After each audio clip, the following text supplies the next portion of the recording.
حاضرین گرامی قدر، آج کی اس نشست میں انشاءاللہ العزیز ہم سورۃ المؤمنون کی آیت نمبر 1 تا 11 کا مطالعہ کریں گے، اور ان آیات کا جو سر عنوان میں نے مقرر کیا ہے وہ یہ ہے کہ جنت کی کامیابی کون پائے گا۔ آپ یہ بات اب تو بہت اچھی طرح سمجھ گئے ہیں کہ ہم قرآن مجید کے ان مقامات کا مطالعہ کر رہے ہیں جس میں اللہ تعالیٰ نے خود اس بات کو یقینی بنایا ہے کہ ان اعمال کے کرنے والے آخرت کی فلاح اور آخرت کی کامیابی کو حاصل کریں گے، اور ہر دفعہ اس کے لیے اسالیب گرچہ کچھ مختلف اختیار کیے گئے ہیں۔ جیسے کہ پچھلی دفعہ ہم نے جو چیز دیکھی تھی سورہ بنی اسرائیل میں جو آیات پڑھی تھی، وہاں پر جو عنوان تھا کہ وَقَضَىٰ رَبُّكَ أَلَّا تَعْبُدُوا إِلَّا إِيَّاهُ، کہ یہ تیرے رب نے فیصلہ کر دیا ہے۔ تو گویا کہ وہ اللہ کا فیصلہ تھا، ظاہر ہے جو اللہ کا فیصلہ ہے وہی برحق ہے۔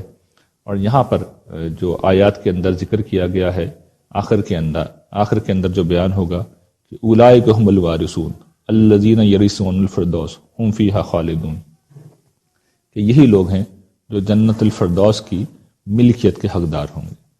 تو یہی اس کو ہم نے عنوان بنا لیا ہے۔ آیات کا آغاز ہوتا ہے، اللہ تعالیٰ ارشاد فرماتے ہیں قد افلح المؤمنون۔ اس کا ترجمہ یہ ہے کہ بے شک فلاح پا گئے اہل ایمان، فلاح پا گئے ایماندار لوگ۔ یہ کن کی طرف اشارہ ہے؟ ظاہر ہے کہ قرآن مجید جن کے درمیان نازل ہو رہا تھا، اصلاً تو انہی کی طرف اشارہ ہے کہ یہ صحابہ اکرام، رسول اللہ صلی اللہ علیہ وسلم پر ایمان لانے والے، رسول اللہ صلی اللہ علیہ وسلم کی دعوت توحید و آخرت کو ماننے والے، یہ فلاح پا گئے۔ لیکن وہ کیا چیز ہے؟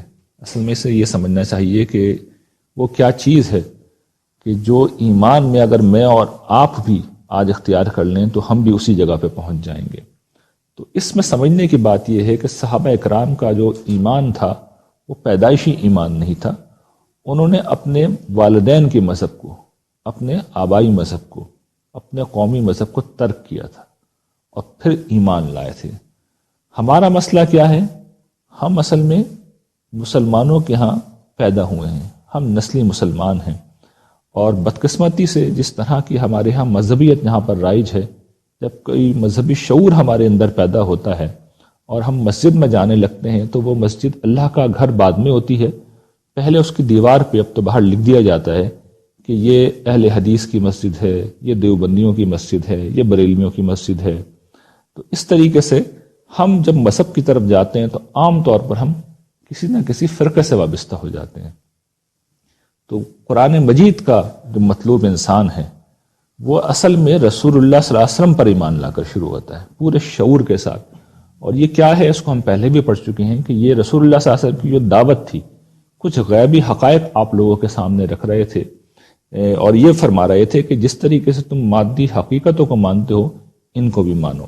مثال کے طور پر خدا دیکھ رہا ہے، خدا نظر نہیں آتا، لیکن یہ یقین رکھنا چاہیے کہ وہ ہمیں دیکھ رہا ہے۔ یہ بات کہ فرشتے ہمارے اعمال کو لکھتے ہیں، فرشتے بھی نظر نہیں آتے، مگر یہ یقین ہونا چاہیے کہ وہ ہمارے اعمال کو لکھتے ہیں۔ جنت اور جہنم نظر نہیں آتی، لیکن ہمیں یہ یقین رکھنا چاہیے کہ جنت اور اس کی نعمتیں سچ ہیں، اور اسی طریقے سے جہنم اور اس کا عذاب بھی حقیقت ہے۔ یہ بات کہنے میں بڑی سادہ ہے، لیکن اس کے نتائج بڑے غیر معمولی ہوتے ہیں۔ یعنی آدمی زندگی میں بار بار آزمائشوں سے گزرتا ہے، جہاں پر سچی بات یہ ہے کہ اس کے ایمان کی سخت آزمائش ہوتی ہے اور اللہ تعالیٰ ہلا کر رکھ دیتے ہیں۔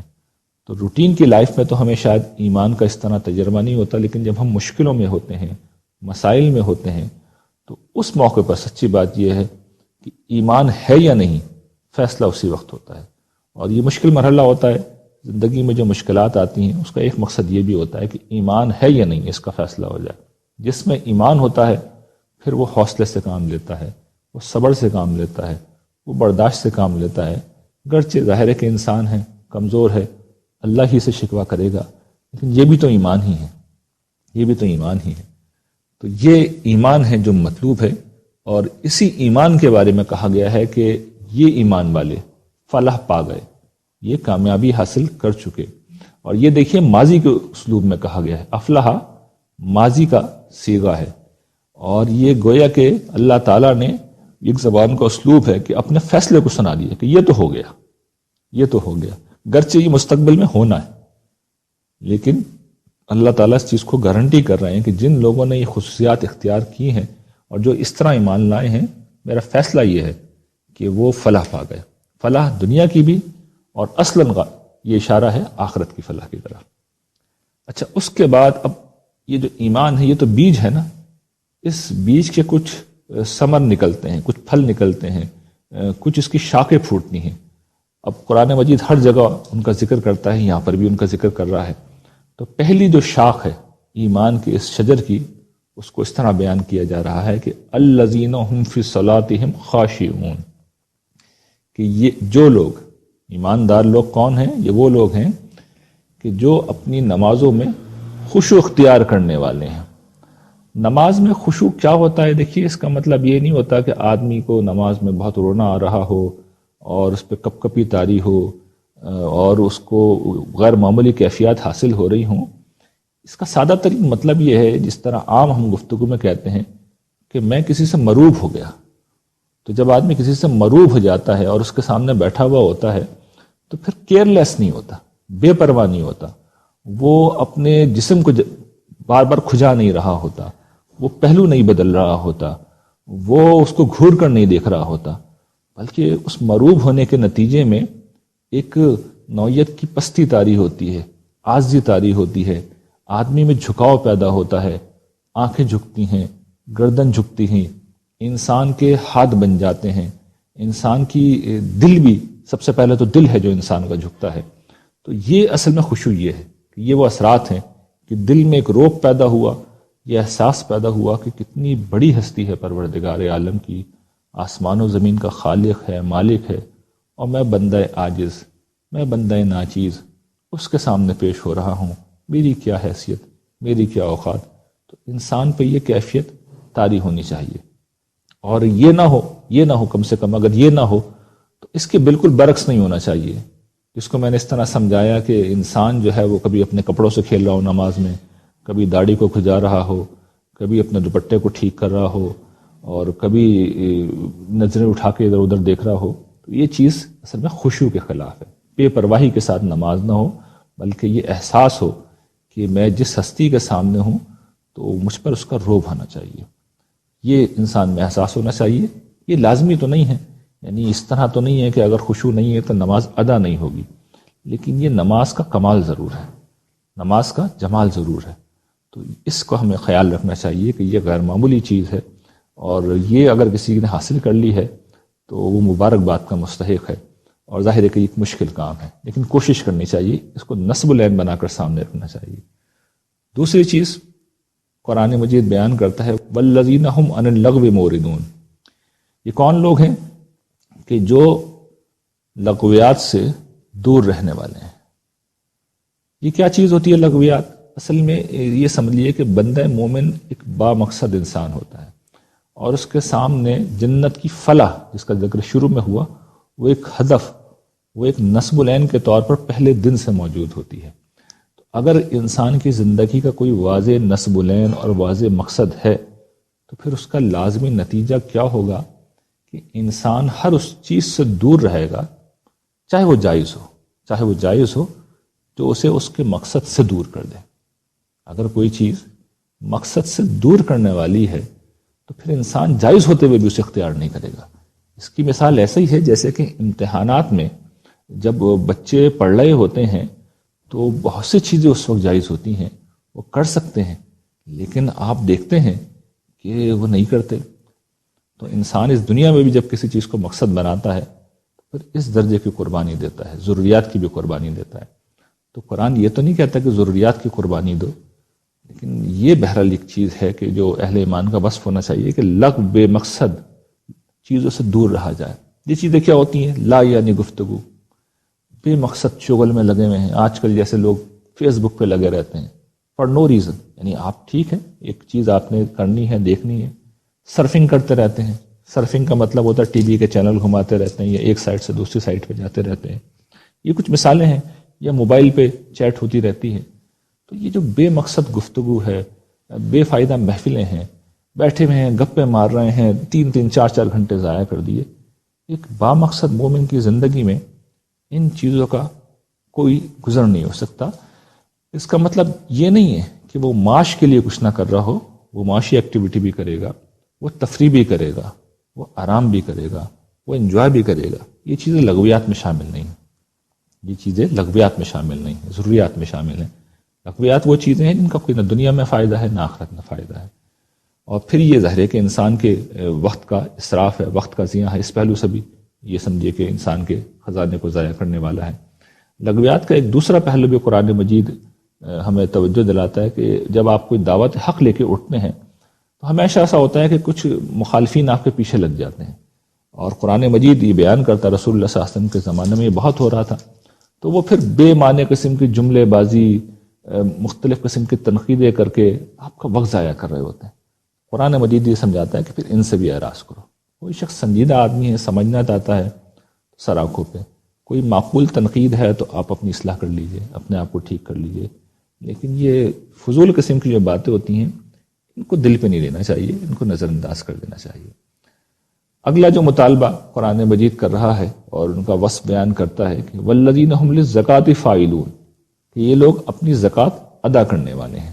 اس کو ہم بار بار پہلے بھی دیکھ چکے ہیں۔ اصلاً تو یہ انفاق ہے، یعنی اللہ کے راہ میں مال خرچ کرنا، لیکن یہ کیا چیز ہے؟ یہ اتنی بڑی چیز ہے کہ یہ گویا کہ اس بات کا اظہار ہے کہ میں آخرت کو مانتا ہوں اور میں اس میں انویسٹمنٹ کر رہا ہوں۔ تو یہ گویا کہ انسان کی یقین کا ایک غیر معمولی اظہار ہوتا ہے، اور یہ بہت بڑی چیز ہے۔ جہاں انفاق ہوگا وہاں آخرت پر یقین خود بخود ہوگا، اور جہاں انفاق نہیں ہے، یہ کم ہے، تو اس کا مطلب یہ ہے کہ آدمی کو کوئی شک ہے، کوئی شبہ ہے، اور پھر انسان کو اپنی اصلاح کرنی چاہیے۔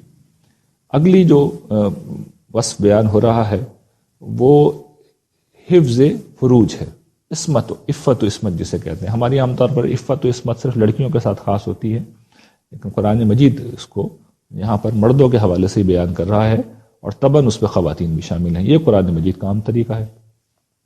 تو اللہ تعالی ارشاد فرماتے ہیں والذین هم لفروجہم حافظون، کہ جو لوگ اپنی شرمگاہوں کی حفاظت کرنے والے ہیں، الا علی ازواجہم او ما ملکت ایمانہم فانہم غیر ملومین، سوائے اپنی بیویوں کے یا لونڈیوں کے کہ ان کے باب میں ان پر کوئی ملامت نہیں ہے۔ فمن ابتغى وراء ذلك فاولئک هم العادون، جو اس کے علاوہ کچھ اور چاہیں تو وہی لوگ ہیں جو حد سے گزرنے والے ہیں۔ یعنی قرآن مجید نے یہ گویا کہ بیان کیا ہے کہ انسان جو بندہ مومن ہے، جو آخرت پر یقین رکھتا ہے، وہ اس دنیا کو اپنی خواہشات کی چراگاہ نہیں سمجھتا کہ جہاں چاہا منہ مار لیا، جو چاہا کھا لیا، جو چاہا پی لیا۔ تو اس میں جو سب سے زیادہ بڑی خواہش ہے وہ اصل میں جنسی تعلق ہے۔ تو قرآن مجید نے اس کو ایک جائز راستے کو حد تک تو بالکل اس کو گوارا کیا ہے، بلکہ پسندیدہ قرار دیا ہے۔ گوارا کا لفظ مناسب نہیں ہے، اسے پسندیدہ قرار دیا ہے اللہ تعالیٰ نے، اور رسول اللہ صلی اللہ علیہ وسلم نے اس کو اپنی سنت کہا ہے۔ لیکن اس دائرے سے باہر جا کر اگر انسان بدکاری کے راستے پہ چلتا ہے تو پھر اس پہ بڑی سخت وعید آپ کے سامنے میں نے ترجمہ بھی کیا کہ جو اس کے علاوہ کچھ اور چاہے تو پھر وہی لوگ ہیں جو حد سے گزرنے والے ہیں۔ ظاہر ہے جو حد سے گزرے گا اس کو پھر سزا ملے گی، اور سزا کو یہاں بیان تو نہیں کیا گیا لیکن اسلوب بڑا سخت ہے۔ تو یہ کیا چیز ہے کہ انسان اپنی آپ کو کنٹرول میں رکھے، اور میں نے پہلے بھی کسی موقع پہ یہ توجہ دلائی تھی کہ اس معاملے کے اندر انسان جب احتیاطی کرتا ہے اور اپنی خواہش کو آزاد چھوڑتا ہے تو یہ ایک خارش کے مرض میں تبدیل ہو جاتی ہے۔ خارش کا مریض جتنا کھجاتا ہے اس کی کھجلی اور بڑھتی ہے۔ تو یہی معاملہ ایسے شخص کا ہے، وہ بظاہر ایک مقصد کی طرف پہنچتا ہے، ہدف پہ پہنچتا ہے، ہدف کو جیسے ہی حاصل کرتا ہے تو پتہ چلتا ہے وہ تو بے وقت تھا، کچھ بھی نہیں ملا، کچھ اور آگے بڑھو۔ تو یہاں سے انسان آگے بڑھتا چلا جاتا ہے اور سوائے بیزاری کے، بوریت کے، فرسٹریشن کے کچھ حاصل نہیں ہوتا۔ یہ ایک بالکل ایسی چیز ہے کہ جس کے ہونے میں کوئی شک نہیں، یعنی اس میں سارا سکون اسی میں ہے کہ انسان اپنے آپ کو کنٹرول کر کے رکھے۔ اس میں ایک چیز ذرا بس وضاحت طلب ہے، وہ میں چاہوں گا کہ آپ کے سامنے رکھ دوں۔ لونڈیوں کا اس میں ذکر آیا ہے۔ ہمارے یہاں بعض مجھے یہ پتہ چلا کہ وہ کچھ ڈرامے آ رہے تھے جس میں لونڈیوں کے نام پہ بہت خوبصورت خواتین کو دکھایا جا رہا تھا، تو اس زمانے میں میرے پاس بہت سوال آتا ہے۔ پہلے تو مجھے اندازہ نہیں ہوا کہ یہ سوالات کیوں آنے شروع ہو گئے، بعد میں پس منظر کا اندازہ ہوا. تو یہ سمجھ لیجئے کہ اصلاً زمانہ قدیم میں لونڈیاں اس مقصد سے، یا غلام بھی اس مقصد سے نہیں رکھے جاتے تھے. یعنی اصلاً جو ان کا مقصد تھا، یہ جس طریقے سے اس دور میں انڈسٹریل ایج میں سروس انڈسٹری ایجاد ہوئی ہے، ملازمت کا ادارہ ایجاد ہوا ہے، زمانہ قدیم میں گرچہ ایک بہت بڑا ظلم تھا، زیادتی تھی اور اسے نہیں ہونا چاہیے تھا، لیکن اور کبھی موقع ہوگا تو میں اس کی تاریخ بھی بتا دوں گا یہ شروع کیسے ہوا تھا، بلکہ مختصراً سن لیجیے آج آپ یہ کیسے ہوا تھا. زمانہ قدیم میں جب جنگیں ہوتی تھیں تو پہل دشمنوں کو مار دیا جاتا تھا، لیکن اس کے بعد لوگوں کو یہ خیال ہوا کہ یہ تو بھی ظلم ہے، کسی کی جان اس طریقے سے لے لینا. اب جو شکست کھا گئے ہیں مزاحمت بھی نہیں کر سکتے، اچھا آزاد چھوڑ دیں گے تو پھر حملہ کر دیں گے تھوڑے عرصے میں. لوگوں نے یہ کہا، فاتحین نے، ان کے کچھ دانشوروں نے یہ سمجھایا کہ بھئی بہتر یہ ہے کہ ان کو پکڑ لو، غلام بنا کے اپنے سماج میں لے چلو اور ان کو ان کی زندگی بخش دو، ان کو ان کی ضروریات پوری کرو، یہ تمہارے خدام بن جائیں گے، تمہارا کام کریں گے. ایگریکلچرل ایج میں جو کہ ضرورت ہوتی تھی انسانوں کی، تو ایک طرح سے بہتری تھی، ایک طرح سے رحم دلی کا مظاہرہ تھا، اور وہیں سے پھر اس کو جواز ملتا چلا گیا. اور ایک دور ایسا آیا کہ یہ گویا کہ سمجھیے جس طریقے سے آج ملازمت کے ادارے کو آپ ختم کرنا چاہیں، سروس انڈسٹری کو ختم کرنا چاہیں، تو پورا معیشت کا ڈھانچہ ختم ہو جائے گا. اس دور میں یہ سروس انڈسٹری کے بھی قائم مقام تھا اور معاشرت میں بھی پوری طرح دخیل تھے، ہر گھر میں ہوتے تھے. اور جس طرح میں نے بیان کیا کہ صرف جوان خوبصورت لونڈیاں نہیں ہوتی تھیں، جوانی تو 10 سال کی ہوتی ہے، اس کے بعد وہ مڈل ایج بھی آتی ہے، بڑھاپے بھی آتا ہے، تو ان کے مالک ان کی دیکھ ریکھ کرتے تھے. تو قرآن یہ نہیں کر سکتا تھا اور نہ یہ کیا کہ ایک دم سے سب کو آزاد کر دیا جائے، اس کے نتیجے میں تو بڑا فساد پیدا ہو جاتا. ایک گریجولی طریقہ مقرر کیا گیا اور پھر آخر میں یہ کہا گیا کہ جو آزاد ہونا چاہے مکاتبت کے قانون کے ذریعے سے آزادی حاصل کر لے. سورہ نور میں بیان ہو گیا وہ. تو یہ قرآن مجید اس حوالے سے ان کا بیان کرتا ہے. یہ بالکل مقصد نہیں ہے کہ آج غلامی جو ہے وہ شروع کرنا قرآن کے نزدیک میں کوئی اچھی چیز ہے. ایک چیز مل گئی تھی قرآن مجید کو، تو اب کیا کیا جاتا ہے، اس مسئلے کو کیسے حل کیا جاتا؟ ویسے ہی حل کیا گیا جیسے کہ حل کیا جانا چاہیے تھا، جیسے کہ ایک حکیم و خبیر ہستی کو حل کرنا تھا. تو اللہ تعالیٰ نے اسی پہلو سے اسے حل کرنے کی کوشش کی. لیکن یہ بعض چیزیں اپنے وقت سے بہت خلاف ہوتی ہیں، خلاف زمانہ ہوتی ہیں. تو سچی بات یہ ہے کہ یہ صورتحال پھر ہو نہیں سکی، اور صحابہ کرام نے اپنے دور تک تو اس کا بڑی حد تک خاتمہ کر دیا تھا. جیسے صحابہ کرام رخصت ہونا شروع ہوئے تو قومیں عامریت کے شکنجے میں آ گئیں اور افراد جو ہے غلامی کے شکنجے میں آ گئے. اس موضوع پہ اگر آپ کو دیکھنا ہے تو میں نے بہت سے مضامین میں اس کو واضح کیا ہے، کھولا ہے، آپ ان کا مطالعہ کر سکتے ہیں. اگلا جو وصف ہے والذین هم لاماناتهم وعہدهم راعون، کہ وہ لوگ جو اپنے امانتوں اور عہد کی نگہبانی کرتے ہیں، ان کا پاس کرتے ہیں، ان کی رعایت کرتے ہیں. یہ دیکھیے کیا ہے، یہ کیا وصف ہے. یہ گویا کہ اس بات کا اظہار ہے کہ انسان اپنی خوشی سے اپنی آزادی کو تج رہا ہے، اس کو چھوڑ رہا ہے. اور یہ کیا چیزیں ہوتی ہیں، کیوں آزادی کو چھوڑ رہا ہے، اس کو سمجھ لیجیے. دیکھیے امانت کا مطلب عام طور پر یہ سمجھا جاتا ہے کہ اگر میرے اور آپ کے پاس کسی نے پیسے رکھوائے تو ہم اس کو اتنے ہی پیسے لوٹا دیں، اس کی امانت سمجھیں اور اس کے مطالبے پہ ہم لوٹا دیں. قرآن مجید اس مفہوم کو بہت وسیع معنوں میں استعمال کرتا ہے، اس لفظ کو بہت وسیع مفہوم میں استعمال کرتا ہے، اور اس سے مراد یہ ہے کہ جتنی بھی ذمہ داریاں، جتنی بھی صلاحیتیں، جتنے بھی مناصب، جو کچھ بھی آپ کو اللہ تعالیٰ کی طرف سے دیے گئے ہیں، قانونی طور پر ملے ہیں، سماج نے دیے ہیں، فطری طور پر دیے گئے ہیں، خلقی طور پر دیے گئے ہیں، ان کو اللہ کی مرضی کے مطابق استعمال کریں جیسا کہ ان کا تقاضا ہے. طاقت مثال کے طور پر آ جائے تو گھمنڈ مت کریں، ذہانت و صلاحیت ہو تو اس کو اپنی برتری کا ذریعہ نہ بنائیں، اسے خدمت کا ذریعہ بنائیں. تو یہ گویا کہ ایک امانت ہے، اللہ تعالیٰ جب چاہیں ہماری صلاحیتوں کو واپس لے لے. اور عہد کیا ہوتا ہے؟ عہد میں پہلے بھی کئی دفعہ بیان کر چکا ہوں کہ انسان آگے بڑھ کے کچھ ذمہ داریاں لیتا ہے. ایک آدمی جس وقت نکاح کرتا ہے تو وہ پھر گویا کہ یہ عہد کر رہا ہوتا ہے، یعنی یہ کہیں پہ اعلان نہیں ہو رہا ہوتا، لیکن یہ انڈرسٹوڈ ہوتا ہے کہ اب میں اس خاتون اور اس سے آنے والے تمام بچوں کی ذمہ داریاں اٹھا رہا ہوں. تو عہد میں وہ چیزیں بھی شامل ہیں جو ہم کہہ کر یا لکھ کر لیں، یا وہ چیزیں بھی شامل ہیں جو ہماری فطرت میں ہیں، جیسے کہ عہد الست، اللہ کی توحید کا جو وعدہ ہم نے اللہ سے کیا تھا کہ اس کی پاسداری کریں گے. اور جو عہد سماجی طور پر ہم لے لیتے ہیں، ذمہ داریاں لے لیتے ہیں نکاح اس کی ایک مثال میں نے آپ کو دی، یہ سب اس کے اندر شامل ہیں۔ تو یہ اتنی جامع آیت ہے کہ معاشرت کی جتنی بھی ذمہ داریاں ہیں وہ سب کے سب اس کے اندر شامل ہیں، اور یہ ایک بندہ مومن کا ایک طریقہ ہوتا ہے، یہ اس کا وصف ہوتا ہے کہ معاشرے کی سطح سے، قانون سے، تعلقات میں جو بھی ذمہ داری وہ اٹھائے، خود اٹھائے یا اسے دے دی جائے، وہ اس کی پاسداری کرے۔ اور یہ مشکل کام ہے، بہت مشکل کام ہے، لیکن ظاہر ہے کہ جو بدلہ آگے آ رہا ہے اس سے آپ کو اندازہ ہو جائے گا کہ یہ مشکل تو پھر پوری کرنی چاہیے۔ ارشاد فرمایا جو آخری وصف یہاں پہ بیان ہو رہا ہے، اور یہ وہی ہے جہاں سے بات شروع ہوئی تھی، نماز سے شروع ہوئی تھی، نماز پہ ختم ہو رہی ہے، والذین هم علی صلواتہم یحافظون، کہ وہ لوگ جو اپنی نمازوں کی حفاظت کرتے ہیں۔ نمازوں کی حفاظت کیا ہے؟ انسان نماز کو باقاعدگی کے ساتھ پڑھے، 5 وقتہ پڑھے، اراکین کو ٹھیک ٹھیک ادا کرے، اس کے اذکار کو یاد کرے، جس طریقے سے ادا کرنا چاہیے ویسے ادا کرے۔ تو یہ نمازوں کی حفاظت ہے، یہ بندگی کا اظہار ہے، اور بندگی کا سب سے بڑا اظہار ہے یہ اللہ تعالیٰ کو 5 دفعہ جا کر بتانے کا عمل ہے کہ پروردگار میں آزاد نہیں ہوں، میں آپ کا غلام ہوں، آپ میرے آقا ہیں، آپ میرے رب ہیں، میں بندگی کا اقرار کرنے حاضر ہوا ہوں، میں آپ کی نعمتوں کا شکر ادا کرنے کے لیے حاضر ہوا ہوں۔ ضروری نہیں کہ ہر دفعہ ہم یہ بات زبان سے کہہ رہے ہیں، لیکن یہ بات ہم جب بھی نماز میں جاتے ہیں تو زبان حال سے کہہ رہے ہوتے ہیں، پروردگار آپ میرے آقا ہیں، دیکھیے میں آپ کے سامنے ہاتھ باندھ کے کھڑا ہوں، سر جھکا رہا ہوں، کمر جھکا رہا ہوں، اور اپنی ناک آپ کے سامنے میں نے رگڑ دی، اپنی پیشانی آپ کے سامنے ٹیک دی، اور آپ کے سامنے بیٹھ کر میں اپنی جھولی پھیلا رہا ہوں، میری اس جھولی کو بھر دیجیے۔ یہ بڑا خوبصورت تعلق ہے اللہ تعالیٰ کے ساتھ، بندہ پہلے اپنی بندگی کا اظہار کرتا ہے، اور آخر میں جب تشہد میں بیٹھتے ہیں تو گویا کہ آپ اپنی جھولی پھیلا کے بیٹھ جاتے ہیں کہ میں نے جو کہنا تھا، کرنا تھا، کر دیا، اب آپ میری کچھ دعا ہے، التجا ہے، اس کو سن لیجیے اور میری جھولی بھر دیجیے۔ تو رسول اللہ صلی اللہ علیہ وسلم تشہد میں بیٹھ کر دعا ہی مانگا کرتے تھے۔